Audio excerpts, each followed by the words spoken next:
You probably click on this video because you want to show up, but you're looking for ways that you can show up. You want to know how you can add value to other people's lives, or how your life experiences are relevant and how they can make a difference. Well, you're in the right place at the right time. Let's get into it.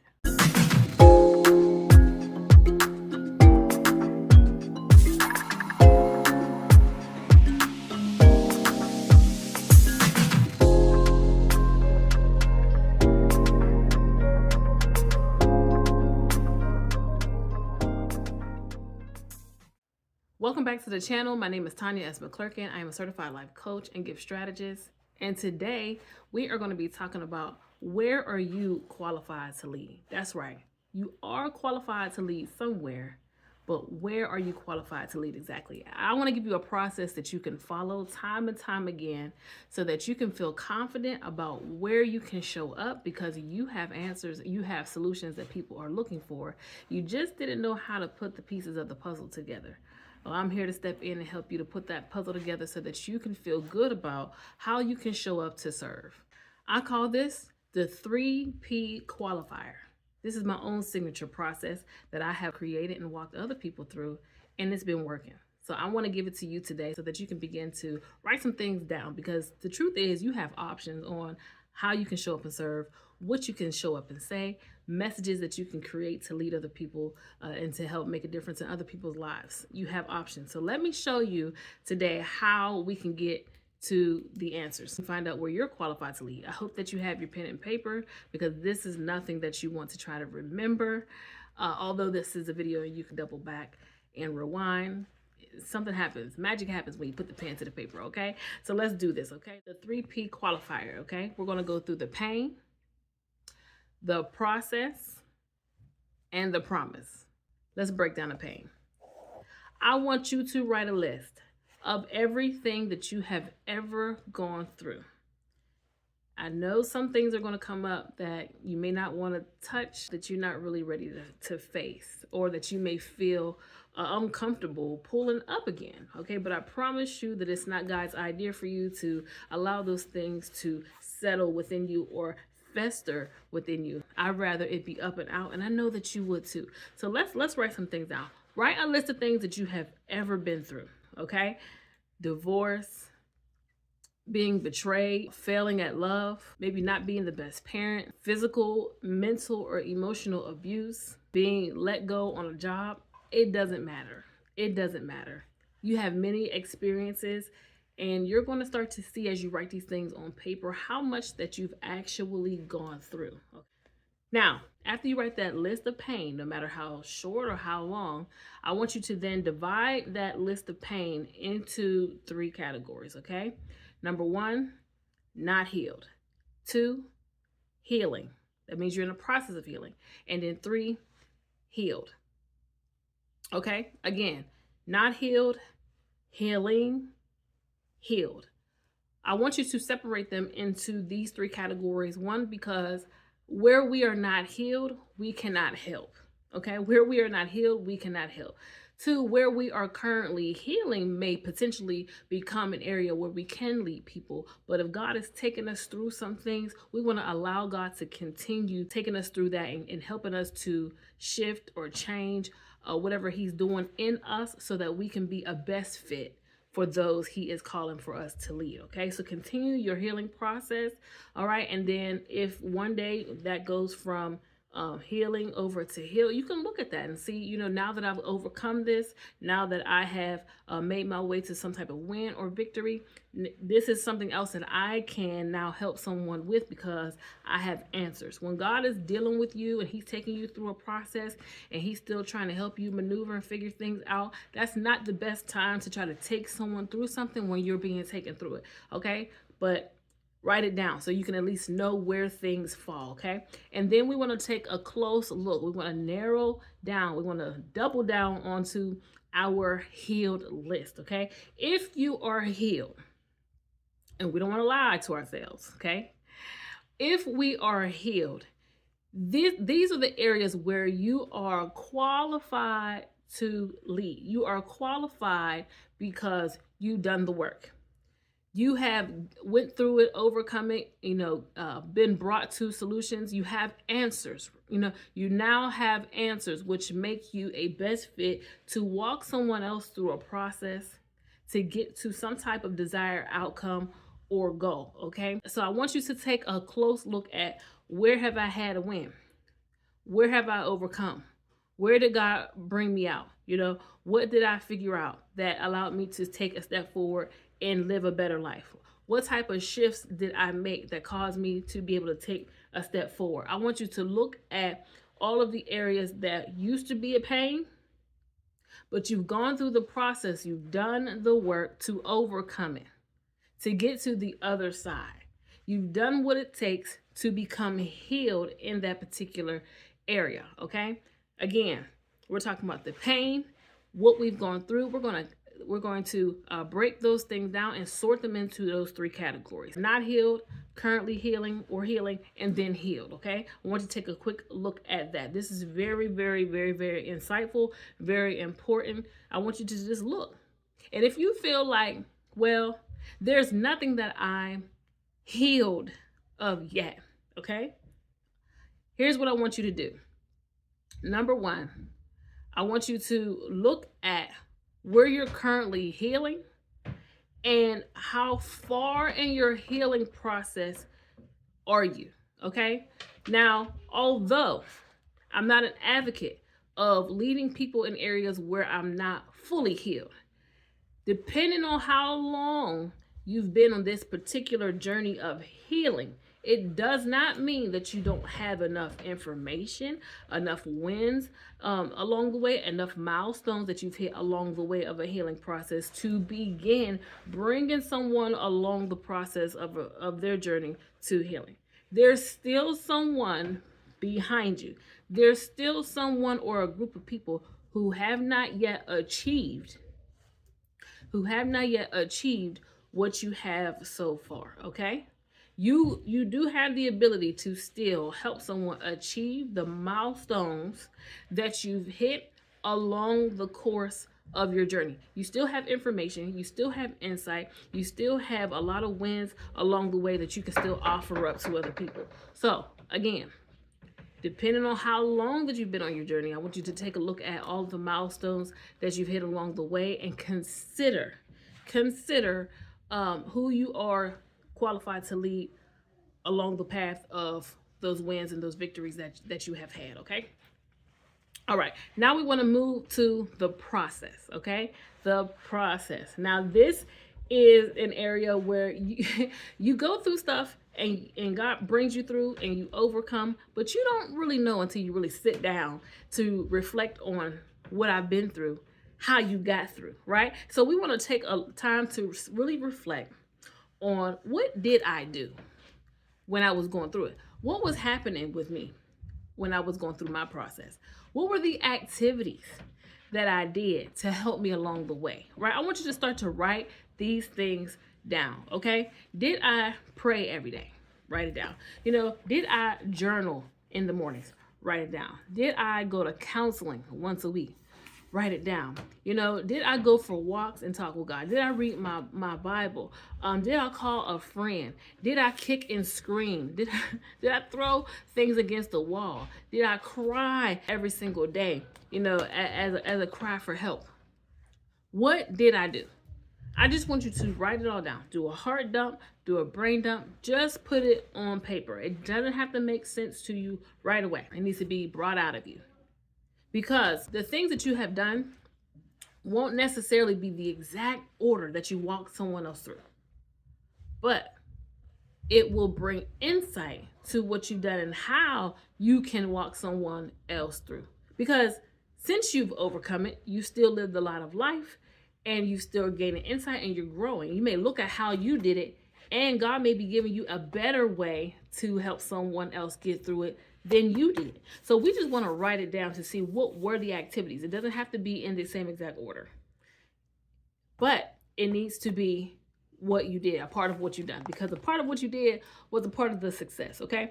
Some of the things that you have done in your process won't necessarily be a step. For example, if you know that you cried every day, If you know that you went for a walk every day, that may not necessarily be a step, but it may turn into an activity that you take someone through, or it may turn into suggestive tips that you put inside of a worksheet or a workbook, right? It may be things that you use for stories. Okay, so if you was kicking and screaming in your process, that's not going to be something that you teach other people to do, but it will be a story that you can tell. It will be something that you can share, because it may be an experience that someone else also goes through, right? And so you can help them with how to overcome the kicking and the screaming.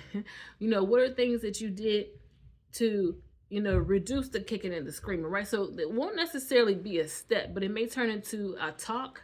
It may turn into some type of lesson or a story you share, or an opportunity for transparency within a group session, right? But we still want to look at that process. And you may not remember everything all at once, and that's okay. That's okay. That's normal. But as things come back to you, oh, wait, I do remember I did this. Boom, write it down. I do remember going through that. I forgot to write it down. Add it to it. Just add it to it.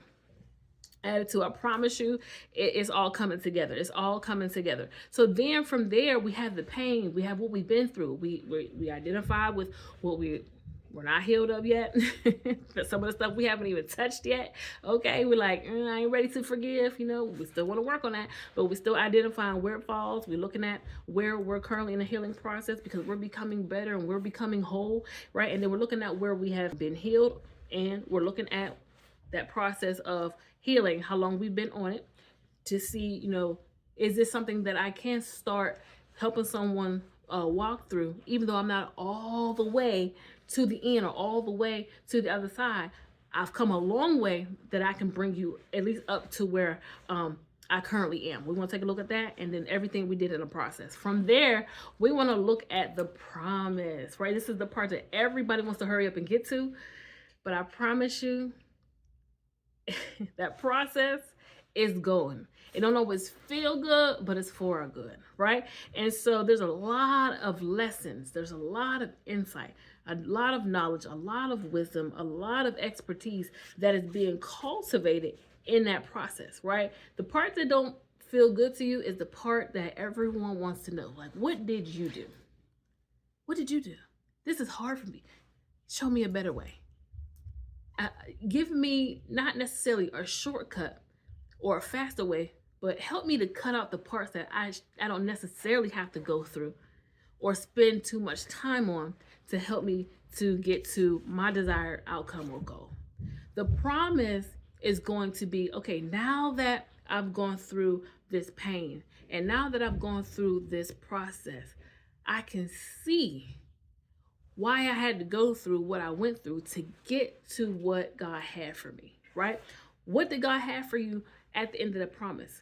What did you gain, right? What were you able to obtain, right? What were you able to finally have, whether that was peace of mind, something physical, something spiritual? What were you able to finally have, finally able to bring into fruition as a part of this process, being willing to go through this process, okay? We want to take a look at what it was, and then we want to be able to reflect on, okay, I see now why I had to do this.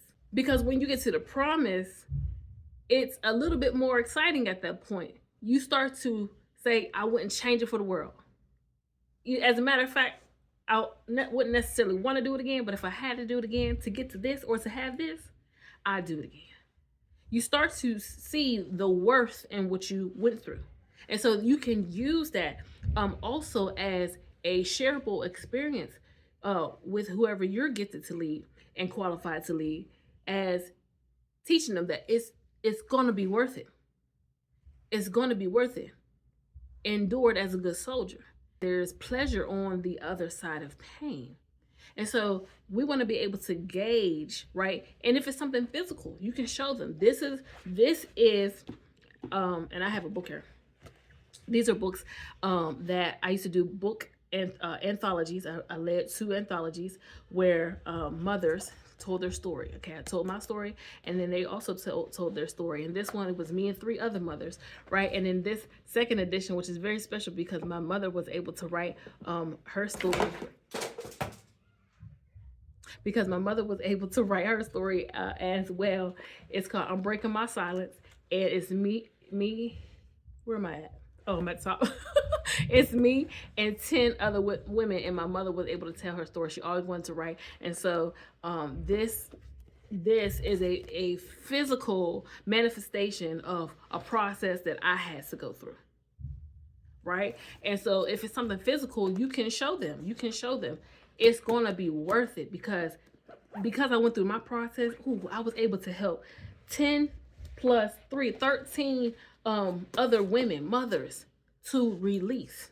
I was able to help them to tell their story. I was able to help them to break free. I was able to help them to move ahead and finally get something out that they didn't think that they could tell, right? So you can use something physical that you have been able to obtain or finally have or do to share with them and encourage them that the process, it will be worth it. So now that you have the pain, you have your process, and then you have reflected on the promise, you now have what?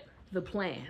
You have the plan that you will use to lead others to their victory, to their desired goals, to their outcomes, to whatever it is that they have in their heart that they want to also obtain in life. You will have a plan that you can use to walk them down a particular path to finally have the desires of their heart. Right? And so that is what I want you to do on today. We're using this 3 P qualifier to identify my pain, my process, and my promise so that I can finally establish, finally know, finally get clear about where I am qualified to lead others, and literally right now. You don't have to wait. You just got to get clear of what that is so that we can paint a clear picture of who it's for. Because it won't be for everybody, right? You're not for everybody. Your message is not for everybody. Your solutions aren't for everybody. Your pain, your process, and your promise is not for everybody. But it is for those that God has already assigned to your story. And so I want you to keep that in your heart, and keep that in your mind, keep that in your spirit. Hold on to the fact that I may not be clear just yet, but I'm going to use this process. Information has come to me. Help has been sent to help me to get clear so that I can finally take a step forward and remain unstuck, right? We are responsible. So you don't know what you don't know, but you are responsible for that what you do. You are responsible for information that comes to you because information comes to bring about change. It is not God's desire for you to learn more about who He is so that you can still do the things the same or have the same understanding. That don't make sense, right? So this information, if you've watched this video to the end, this information, you are not responsible for. Do something with it. And I cannot wait to hear all about your discoveries. And if you know anything about me, what you're getting to know about me, I actually want to know about your discoveries. I get very excited about a person who has a breakthrough finally about their life, God's purpose for them, their gifts, where they're able to show up and be effective and make a difference. And so I want to know more about you and what God has for you. He sent me to help you. And so I want you to squeeze me like a lemon. Squeeze me like a lemon and ask me anything so that you can move forward, because that's truly what it is all about, being helpers one towards another. Okay, listen, this has been phenomenal, and I hope that this has been life-changing for you. Okay, life-shifting, mind-blowing even, that you finally have a strategy to figure out, where do I show up? How do I show up? What do I show up and say? What do I talk about? Who do I help? Who is it for? This is going to answer all of that. All of that. And if you need a place to further brainstorm and ask questions and to really connect and get to the nitty gritty, I have a free support group called HGU Academy. That's Her Gifts Unlock Academy. The link is in the descriptions for you to go ahead and join and get on the inside of the group today so that we can kick it and really get down to business, okay? Because I love to be all up in your business. But other than that, be sure to like, comment, share, and subscribe if this has been helpful. If this has been helpful, and if you are looking forward to more, make some suggestions down in the comments about what other videos, what other topics that you would love for me to cover so that I can do that, okay? Because I want to do that. All right, well, listen, as I always say, have an amazing day because you get to, hopefully because you want to, and I will check back in. And remember these two things. You're gifted to lead, and you've got the keys, the power of God within that helps you to know, embrace, yield, and serve. Have an amazing day.